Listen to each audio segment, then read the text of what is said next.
எங்கிருந்து நீ வந்தாயோ கோடீஸ்வரா, எங்கள் நெஞ்சினில் நிறைந்து நின்றாயே கோடீஸ்வரா. நிதம் எங்கள் நினைவுகள் உந்தன் அருளலையில் சங்கமம் கோடீஸ்வரா. இது எங்கள் ஆன்ம கீதம் அன்பே கோடீஸ்வரா.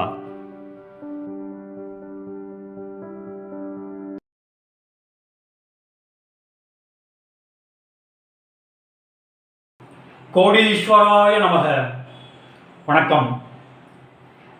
விண்ணவராய் மண்ணில் வாசம் செய்த வாசுதேவன் கணக்கன்பட்டியை மையமாக வைத்து இந்த பிரபஞ்சத்தை ஆட்சி செய்து கொண்டிருக்கும் அந்த பிரபஞ்ச நாயகன் கணக்கன்பட்டியார் என்ற அந்த கலியுக வள்ளல், ஞான வள்ளல், அவரின் மகிமைகளை நான் சொல்லிக்கொண்டே இருப்பேன்.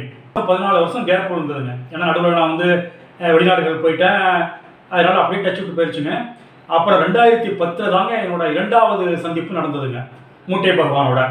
அப்புறம் அந்த 2வது சந்திப்புக்கு பிறகு அந்த 2010லேருந்து 2014க்குள்ளே அவர் பிரபஞ்ச ஐக்கியம் எழுதுறதுக்குள்ளே என்னுடைய சந்திப்புகள் பெருகின. அவருக்கு நடக்கம் உள்ள அனுபவங்கள் வளர்ந்தன. அதெல்லாம் நான் உங்களுக்கு சொல்லிட்டு இருக்காங்க, நிறையா இது சொல்லியிருக்கேன். இப்போ இந்த அனுபவம் என்னன்னு கேட்டிங்கன்னா, அதாவது 2010ஆம் வருஷங்க ஒரு காலை பொழுது. அப்போ மூட்டை பகவான் சந்நிதிக்கு நான் போகிறேங்க. மூட்டை பகவான் இருக்காருங்க, ஒரு 30-35 பேர் இருக்காங்க. அந்த மூட்டை பகவான் மூட்டை சாமிங்கிற பேரை நிரூபிக்கணுமோ என்னமோ நினைச்சாரோ தெரியல, மூட்டை மேலே படுத்துக்கிட்டு இருந்தாருங்க.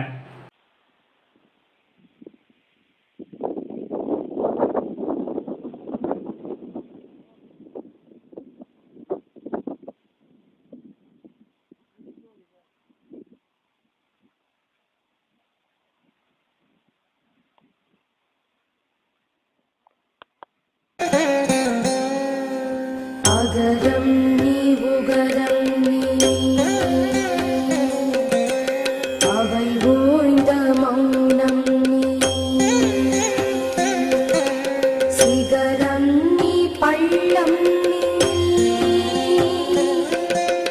தெய்வீக வெள்ளம் நீ,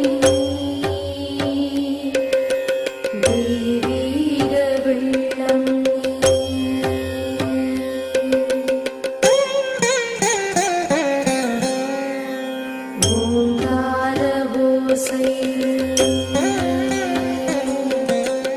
உள்ளாடும் ஆசை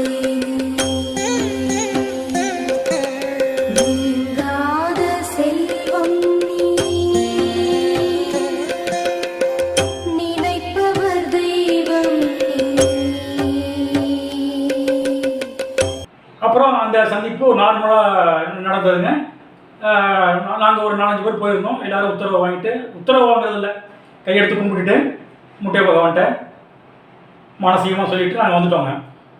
வந்துட்டு மற்றவங்களாம் ஊருக்கு வந்துட்டாங்க. நான் பழனியில் ஒரு வேலை இருந்தது, முக்கியமான வேலை இருந்ததுங்க. அதெல்லாம் முடிச்சுட்டு எனக்கு மறுபடியும் பாருங்கள் முட்டை பகவான் என்னை இழுக்கிறாருங்க. அதே நாள் நான் ஈவினிங் நான் புறப்பட்டு பழனியில் இந்த வேலையெல்லாம் முடிச்சுட்டு திருப்பி கணக்கன்பட்டி போகிறாங்க. அப்போ ராத்திரி ஒரு 8:30 மணி இருக்குங்க. 8:30 மணி இருக்கப்ப அந்த முட்டை பகவான் என்கிட்ட அந்த அப்போ ஒரு 5 பேர் தான் இருந்தோம். 5 அல்லது 6 பேர் தான் இருந்திருப்போம். அப்போ முட்டை பகவான் நான் இருந்த பக்கம் பர்டிகுலராக என்கிட்ட என்ன அப்படின்ட்டு கேட்டாங்க. அந்த அனுபவத்தில் அவங்களுக்கு நான் ஏற்கனவே சொல்லியிருக்காங்க. ஆனால் அன்னைக்கு நடந்த இன்னொரு அனுபவம், அந்த சேம் டே நடந்த இன்னொரு அனுபவம் என்னன்னு கேட்டிங்கன்னா, எனக்கு வலது பக்கத்தில் முட்டை பகவான் இருந்த அந்த குடிசை பக்கத்தில், அந்த குடிசையை அந்த சைடு காம்பவுண்டில் சாஞ்சிட்டு இருந்து ஒருத்தர் நின்றுட்டு இருந்தாருங்க. அவர் முட்டை பகவான் நோக்கி வந்தோடனே அவரும் முட்டை பகவான் நோக்கி அவர் வந்தாருங்க. அந்த சவுத்தில் சாஞ்சிட்டு இருந்தவர் வந்த உடனே என்கிட்ட கட்டிட்டு அதுக்கு நடந்ததுங்க. அது அந்த அனுபவத்தை உங்களுக்கு ஏற்கனவே சொல்லியிருக்கேன். அதுக்கு பிறகு அவரை பார்த்து இப்படி என்னன்னு கேட்டார். என்ன அப்படின்னாரு. அதுக்கு என்னுடைய சரித்திரத்தில், அதாவது நான் மூட்டை பகவானை பல முறை சந்திச்சிருக்காங்க, பல சந்திப்புகள் நிகழ்ந்ததுங்க. மூட்டை பகவான் என்னன்னு கேட்டு எனக்கு வாடகை வரணும்னு சொன்ன, வாடகை காசு வரணும்னு சொன்ன ஒரே ஆள் அவர் தாங்க. இவர் மூட்டை பகவான் என்னன்னு கேட்டப்ப அவர் சொன்னார், சாமி எனக்கு அந்த வாடகை வரணுங்க, வாடகை காசு வேணுங்க அப்படி கேட்டார். ஏதோ மூட்டை பகவானை பார்க்கறதுக்காக ஒரு 2 பேரை அழைச்சிட்டு வந்துருக்காரு போல் இருக்குது. அது சம்மந்தமான ஒரு டீலிங் போல் இருக்குது. அவர் ஆட்டோக்காரருங்க. அவர் வந்து ஆட்டோ டிரைவர். அப்புறம் தான் எனக்கு தெரிஞ்சது. ஆட்டோவில் அழைச்சிட்டு வந்துருப்பார் போல் இருக்குது. முதல் நாள் அந்த காசு கேட்கறதுக்காக வந்திருக்காரு போல் இருக்குங்க. அவர் மூட்டை பகவான் கேட்டவொன்னே என்னன்னு கேட்டோன்னே, சாமி எனக்கு அந்த ஆட்டோ வாடகை வேணும் சாமி, அவங்களை அழைச்சிட்டு வந்தல அப்படின்னு சொன்னாருங்க. எனக்கு ஒரு மாதிரி ஆயிடுச்சுங்க. அவர் காசு கேட்கறது தப்பு இல்லைங்க. அவர் காசு அவர் வாடகைக்கு அழைச்சிட்டு வந்திருக்காரு, கேட்கறது தப்பு கிடையாதுங்க. ஆனால் நான் பார்த்தது வந்து இப்படி காசு கேட்டது வந்து இதாங்க முதல் அனுபவம். ஒருத்தர் வந்து வாடகை காசு கேட்டது. எனக்கு அந்த வாடகை காசு வேணும்னு சொன்னோன்னே மூட்டை பகவான் வந்து அவரை பார்த்து இப்படி ஒரு ஆமோதிக்கிற மாதிரி இப்படி தலையை அசிச்சாருங்க. அவ்வளோதாங்க, வேறு ஒன்றும் இல்லை. அப்புறம் மூட்டை பகவான் போயிட்டாருங்க. அவர் குடிசைக்குள்ளே போயிட்டாருங்க. அப்புறம் நாங்கள் வந்து ரொம்ப நேரம் பேசிகிட்டு இருந்தோங்க.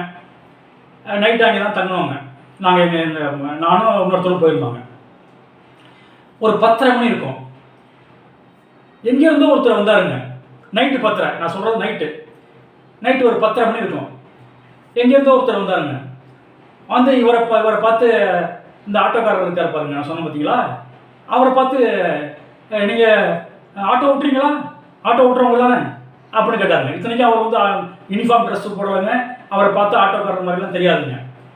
நீங்கள் ஆட்டோக்காரர் தானே அப்படின்னு குறிப்பாக அவர் கேட்குறாருங்க. அவருக்கு வேறு யாரையும் பார்க்கலங்க. அவர் நேராக இவர்கிட்ட வந்து கேட்குறாருங்க.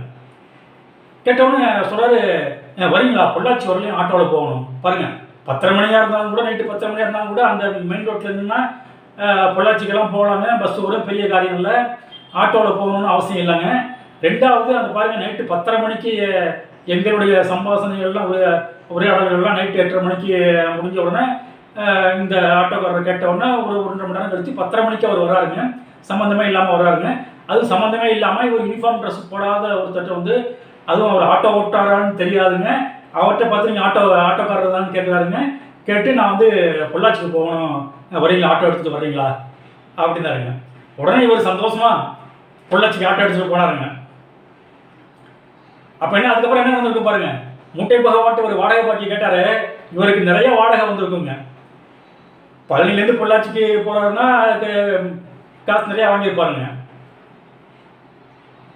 எப்படி மூட்டை பகவான் வந்து கணக்கை டேலி பண்ணி, டேலி பண்ணுறது கூட இல்லைங்க, இவர் நினைச்சதுக்கு மேலே அதிகமாகவே வருமானம் வர வச்சுருப்பாருங்க.